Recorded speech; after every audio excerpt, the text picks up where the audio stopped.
નમસ્કાર મિત્રો, સ્વાગત છે તમારું અમારી ચેનલ ગુજ્જુ વાતોમાં। તો આજની આપની વાર્તાનું શીર્ષક છે ભેંસોના દૂધ।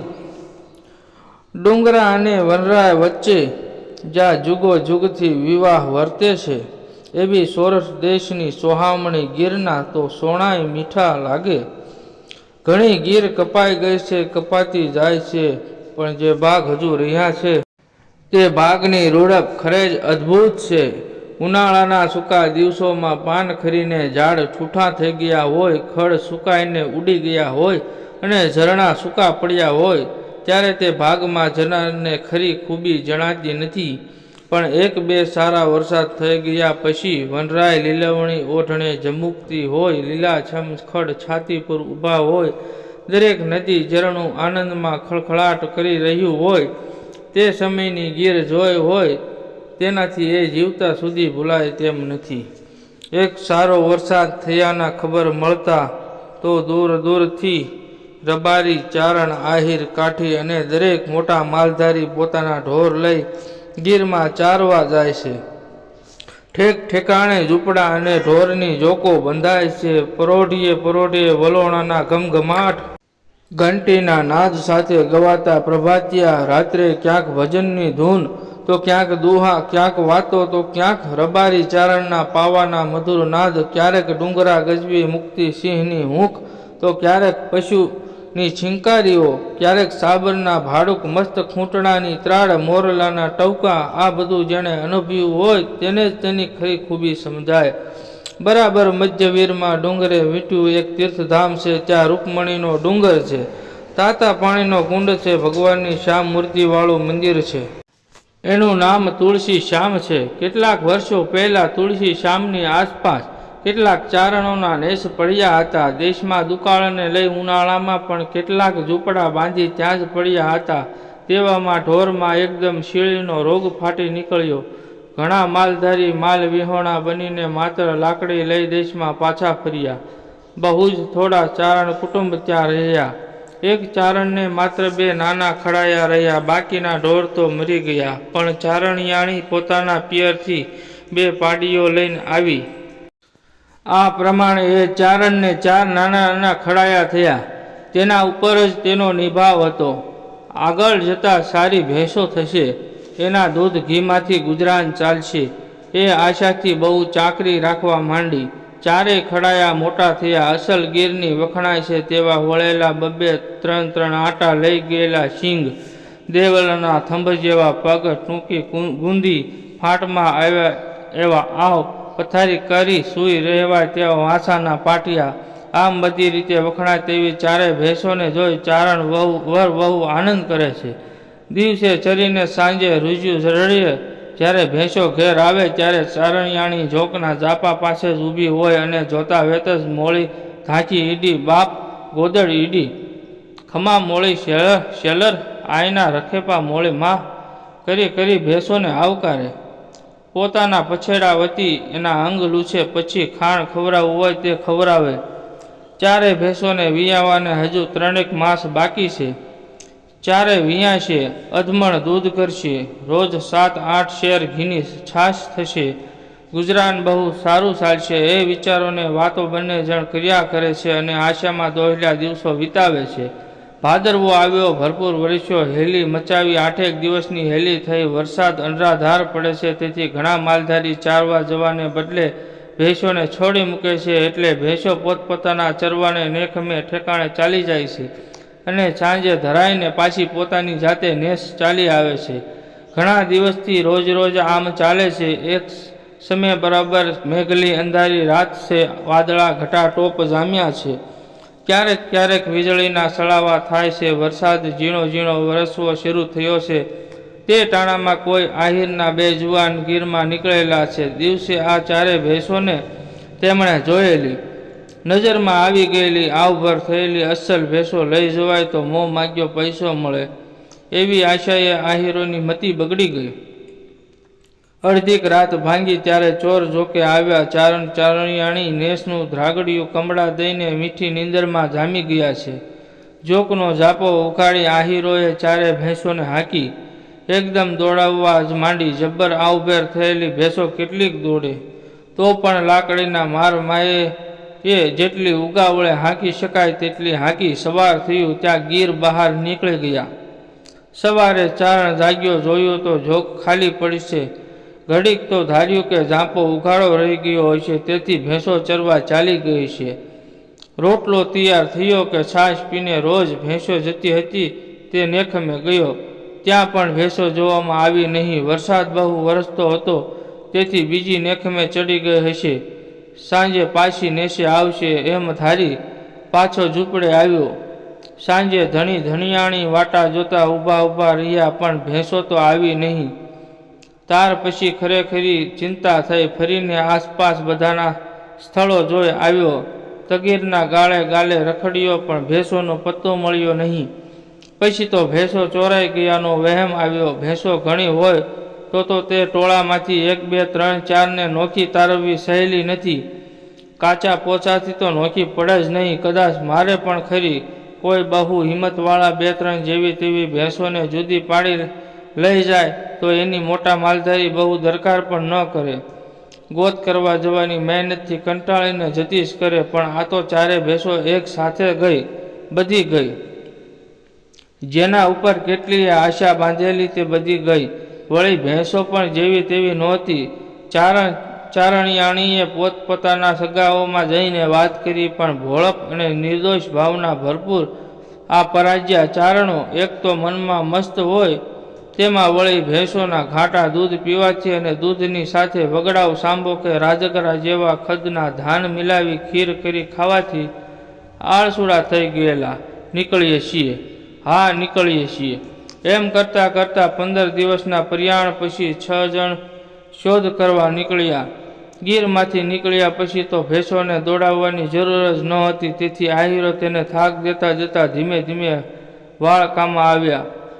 પોતાના સગા ઓળખીતાને ઘેર રોકાતા જેતપુર આવી પહોંચ્યા. સવારનો પહોર છે. ભાદરવાના કાંઠા ઉપરના એક ઝરૂખામાં એક દરબાર ખાનગીમાં પોતાની હેડીના થોડાક માણસનો ડાયરો ભરીને બેઠા છે. કસુંબા લેવા ગયા છે. શિરામણી કરવા ઉઠવાની તૈયારી છે. એમાં બરાબર ભાદરવા કાંઠા ઉપર 4 ભેંસો ભેળા બંને આહિર નીકળ્યા. ઝરૂખા ઉપરથી દરબારે ભેંસો જોઈ. છેટેથી પણ એ ભેંસોની જાત છાની રહે તેમ નહોતી. ડાયરો બધો ભેંસો સામે તાકી રહ્યો. વેસા હોય તો મોહ માગી કિંમત આપીને પણ એ ભેંસો રાખી લેવા જેવી સૌને લાગી. ત્યાં જઈ તપાસ કરે. વેસા હોય તો તે પોતાની પાસે લઈ આવવા દરબારે 2 માણસોને કહ્યું. ભાદર તરફની ધડની ખડકીમાંથી બંને જણ નીકળ્યા. આહીરોએ આ આદમીઓને આવતા જોયા. કઠોળામાં બેઠેલ ડાયરાને પણ જોયો. ચોરનું હૈયું કાચું એ ન્યાય કોણ જાણે શા કારણથી, પણ એકદમ બંને આહીર બીના ભેંસો મૂકીને ભાગ્યા. એ પ્રમાણે આહીરોને બહકતા જોઈ ભેંસો ચોરાવ હશે એમ માની દરબારે તે ભેંસો હાંકી લાવવા બીજા એક આદમીને દોડાવ્યો. ભેંસો ગઢની ખડકીએથી ગઢમાં આવી. સૌએ ભેંસો જોઈ ગમે તે રીતે પણ ભેંસો રાખવા જેવી છે એમ અંદર વાતો ચાલવા લાગી. દરબારનું મન પલટાણું. પાસે બેઠેલાઓએ કંઈક મજબૂત કર્યું. છેવટે ભેંસોને તબેલામાં આઘેરે ખૂણે બાંધી સંતાડી દેવાનું કર્યું. ગોતતા ચારણો જેતપુર આવી પહોંચ્યા. ગામને ટીંબે પૂછપરછ કરતા વાવડ મળ્યા કે હા ભાઈ, 4 જખ્ખર ભેંસો અમારા દરબારને ભાદર કાંઠેથી રેઢિયું મળી હતી અને દરબારે ગઢની માયલીકોર બાંધી છે. તય હવે ફિકર નહીં. ચારણો હરખ ઘેલા બનીને બોલ્યા. આપણી ભેંસું કાઠીને ઘેર એટલે તો ભગવાનને ખોળે બેઠેલી ગણાય. એવા વિશ્વાસુ ચારણો ડાંગ ઉલાવતા દરબારની ડેલીએ આવીને ઊભા રહ્યા અને દરબારની વાટ જોતા બેઠા. એક પહોર, બીજો પહોર, ત્રીજો પહોર, પણ દરબાર ડોકાણા નહીં. દરબારને જાણ થઈ હતી કે ભેંસોના મૂછાળા માલિકો આવી પહોંચ્યા છે. એક તો પેટ મેલું હતું જ, તેમાં પણ પદખિયાઓએ ધનીને વહાલા થવાને સારું પાપની શિખામણ દીધી. ના બાપુ, એમ ભેંસો દેવાય? શી કહતરી કે ભેંસું એની છે? બીજે ટોકો પૂર્યો. વળી આપણે ખવડાવ્યું છે. ટંકે પોણો મણ દૂધ કરે છે. 10 12 શેર ઘીની છાશ થાય છે. એને આજ સુધી ખવડાવે અને એમ આપી દેવાય કાંઈ? હા, આ તો આબરૂ જ જાય ને. આવી રીતના ભંભેરિયા દરબાર ભાન ભૂલી ગયા કે હરાવરાવી દીધું. અહીં તમારી ભેંસું નથી ભાઈ. સાંભળી ચારણો શ્વાસ લઈ ગયા. ડુંગર જેવડા નિશાસા નાખ્યા. ભેંસો અહીં જ પુરાય હોવાની ખાતરી થઈ ચૂકી હતી. વળી દરબાર મોયે દેખાડતા નથી. નળને મોઢે ઉપવાસી ઊભેલા ચારણોએ કહેવડાવ્યું, મામાહી ભાણો સૂરજ પુત્રો હું કી સંતાડીને બેઠો છે. મામાને કહો સૂર્યપુત્ર મોં સંતાડીને કેમ બેઠો છે? અસલ ચારણ કાથી વચ્ચે આવો સંબંધ હતો. ચારણ ભાણેજ કહેવાય ને કાઠી મામો કહેવાય. ઘરડો ચારણ હોય તો પણ નાનાથી માંડીને મોટા તમામ કાઠીને મામા કહીને બોલાવે. ડેલીએ ચારણ આવે તેનાથી સૂર્યપુત્ર કાઢી મોઢું સંતાડે નહીં. આ આશાએ બિચારા ચારણોએ જતા આવતા ઘણાની સાથે સંદેશા કહેરાવરાવ્યા, પણ દરબાર ન મળ્યા જ નહીં.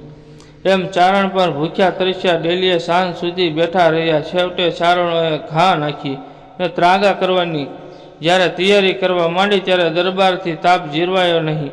હવે ભેંસો આપવામાં આવે તો વળી વધારે ખોટું દેખાય. ચોરાવ માલ સંઘરિયાનું તહોમત પણ આવે.